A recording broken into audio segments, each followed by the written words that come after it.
Hi, this is Daniel Scrivner here with a quick preview of our next book club episode, which comes out tomorrow. In it, I sit down with Brian Scudamore, who's the founder and CEO of 1-800-GOT-JUNK, and the author of Willing to Fail, How Failure Can Be Your Key to Success, also called WTF. Brian has scaled 1-800-GOT-JUNK from an initial truck he purchased for $700 to a global company with hundreds of locations around the world that today does over $700 million in annual revenue. I sat down with Brian to learn more about the journey, the lessons he's learned along the way, and the principles he shares in his book, Willing to Fail. Here's one of my favorite clips from Wednesday's episode. Tune in tomorrow for more. Do you feel like you face much competition? If not, what do you credit that to? What did you do that helped you escape ruthless competition and compete with yourself? Yeah, so it's a great question. I love the conversation on competition, but my belief is not to escape it, it's to embrace it. It's to welcome the competition, work with the competition, befriend them. So one of the simplest stories are the early days, and I talk about this again in my book, is there was a guy, Mike, who had a company called Trash Busters, and they went into competition against me. This was a guy who worked with me, who was a friend of mine. We'd have beers together. I'd share all the financials. I'd tell him everything. And we had a lot of fun. He was a great asset to the business until he went out on his own. And he called me one day, he's sitting down. No, I'm not. Why? Well, I'm going into competition against you. And he started Trash Busters. Now, of course, I was hurt.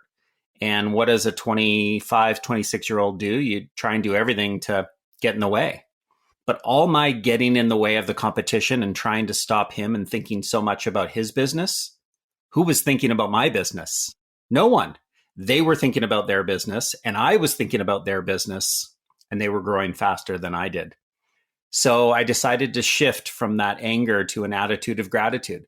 What can I learn from one of my closest friends going into competition against me? What is he doing better with Trash Busters? They're not around anymore today, and I didn't wish that on them, and we've still kept in touch, which has been cool, is what are you doing better?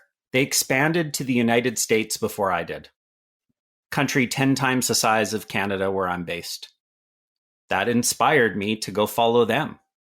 I followed them. I did it better. And here we are today, the world's largest junk removal company. So an attitude of gratitude with competition.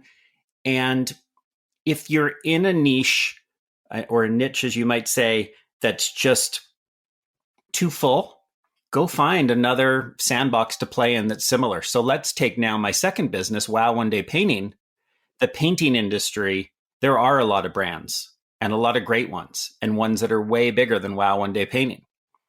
We created, or I saw and bought and then created a new category. Plenty of people go in and paint your home and do a great job at a great price. But what if they could go in like Wow One Day Painting and do the whole house in a day? Minimal disruption, proper coordination, preparation, and planning, and we get it done at the same quality at a similar price.